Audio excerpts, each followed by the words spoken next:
Hello and welcome to another episode of History with Andy Akright. I'm Andy Akright. This is the Kansas City Scout. During baseball games and especially Chiefs games, they always show the Scout with the skyline. Kansas City skyline. Robbie, why don't you show me your postcard? It's the same as this place. It is the same as this place. I'll show you. Come, show me. Come follow me. Okay.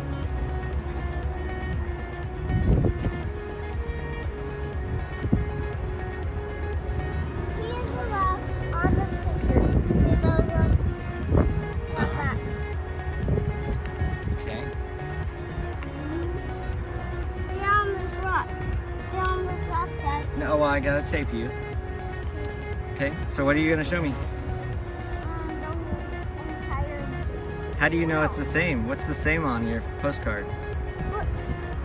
Yeah? The buildings and the flag. and Do they have the round buildings? Yeah, that's the Hellsberg Hall. And it's the Performing Arts Center. See that one right over there? Yeah. That's the one that we went past. Yeah. Okay, now look at this. So Cyrus Dallin was going to sculpt four Native American sculptures. One was at the 1904 World's Fair in St. Louis, which also had the Olympics at that year, and it was destroyed afterwards. It was huge. The third was I believe Prayer to the Great Spirit, and Kansas City actually wanted to buy it, and this is its most famous work. And it's a Native American who's opening his arms and looking up to the heavens. And people don't realize it, but Cyrus Dallin said that work is actually a Native American with his very last hope to be saved from the white man. So we're back.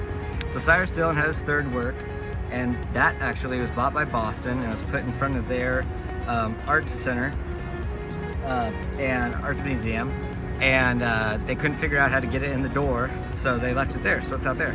The fourth was this, the Scout, and it's a symbol, people say, of the Scout looking out across to the Missouri River, where the Kansas and Missouri rivers meet, and how everything has progressed or degressed, if you want, from his vision.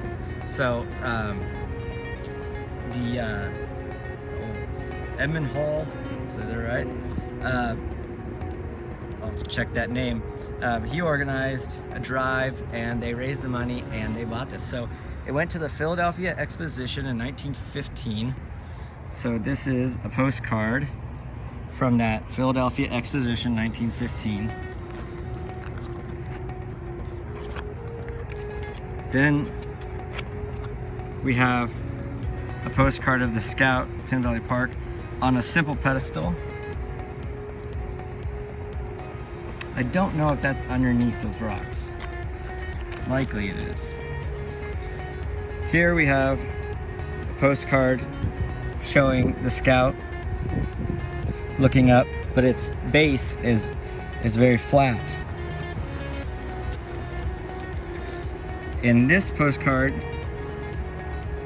we have the Scout, but it is not really looking like it's on a base. And that one is postmarked 1937. This one also has a small base, so not that big one. This one's postmarked 1948. Here we have the Scout on that small pedestal, but with the rocks underneath it.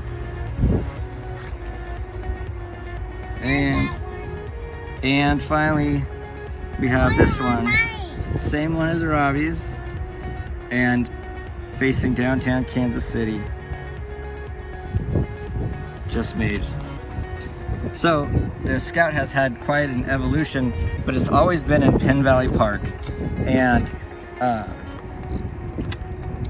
it was through the efforts of the community that this sculpture was brought here, and a landmark of Kansas City. This has been another episode of History with Andy Akright. I hope you enjoyed it. I'll see you next time. Oh, it's my favorite spot in Kansas City. Look at it. Hey, Robbie, how big is the world? 1,000 feet high. How big is Kansas City? Maybe 1,000 or 99,000 feet high. Yeah, it's huge, isn't it? So the scout shows us Kansas City. It's really big. And wait. Thank you. He's gonna go on forever. It's been another episode of History with Andy Akright. I hope you enjoyed it. See you next time.